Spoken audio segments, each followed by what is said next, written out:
Χαίρετε. Σε αυτό το βιντεάκι θα δείξω ένα-δύο κολπάκια τα οποία μπορείτε να χρησιμοποιείτε για να κάνετε τις επισημάνσεις σας στις εικόνες, στα screenshot πιο, ας το πούμε, όμορφες.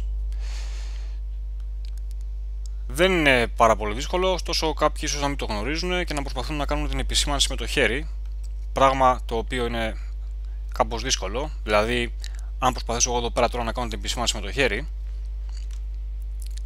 ας πούμε ότι θέλω να επισημάνω αυτό εδώ το κομμάτι, έτσι είναι κάπως δύσκολο να την κάνω με το χέρι. Το χρώμα το επιλέγουμε από εδώ, κόκκινο συνήθως για τις επισημάνσεις, ό,τι θέλετε βάζετε εσείς, αλλά με το χέρι είναι δύσκολη η επισήμανση κάπως, οπότε ας δούμε πώς μπορούμε να την κάνουμε εύκολα και γρήγορα. Τετράγωνη επισήμανση. Επιλέγουμε αυτό εδώ πέρα το Select Tool, το Rentacle, το κομμάτι το οποίο θέλουμε να επισημάνουμε. Ας πούμε ότι θέλω εγώ να επισημάνω αυτό εδώ πέρα. Select, Border, εγώ το βάζω στο 4. Αν θέλετε πιο παχύ border, βάλτε το παραπάνω. OK, κουβαδάκι εδώ, Bucket Fill Tool και βάφουμε. Έτοιμο. Πώς θα φαίνεται? Select, None, και θα φαίνεται έτσι. Εντάξει, πάμε να δούμε και άλλο ένα selection. Είναι το ελλειπτικό, για ελλειπτικά ή στρογγυλά, στρογγυλές επισημάνσεις. Το ίδιο πράγμα να κάνουμε πάνω, έτσι.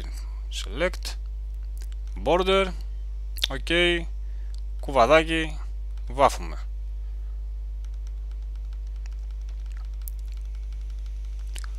Πώς θα φαίνεται? Έτσι θα φαίνεται.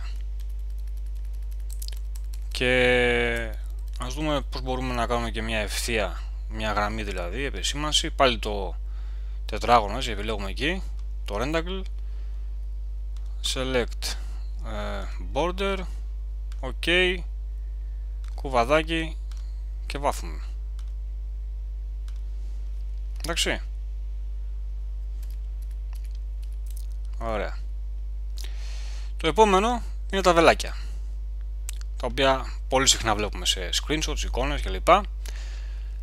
Δύσκολο πράγμα τώρα να φτιάξεις βελάκι με το χέρι, έτσι. Αν είσαι καλλιτέχνης, ok, μπορεί και να το πετύχεις, ωστόσο εμένα μου φαίνεται δύσκολο.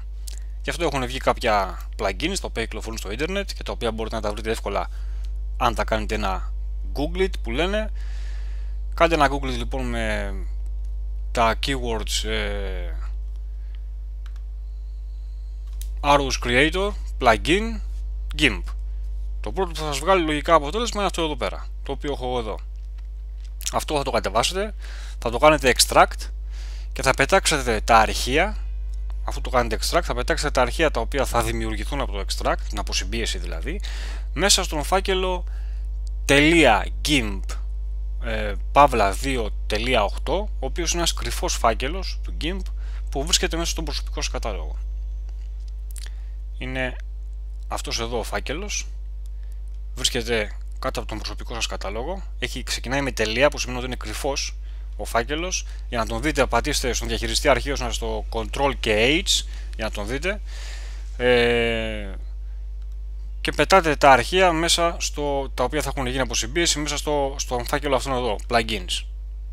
Αυτό εδώ είναι το extension, έτσι, εγώ το έχω δημιουργήσει ήδη βέβαια. Κάνετε μια επανεκκίνηση του GIMP και θα δείτε πλέον αυτό εδώ πέρα, το οποίο το επιλέγουμε. Επιλέγουμε τώρα το Path Tool, αυτό εδώ,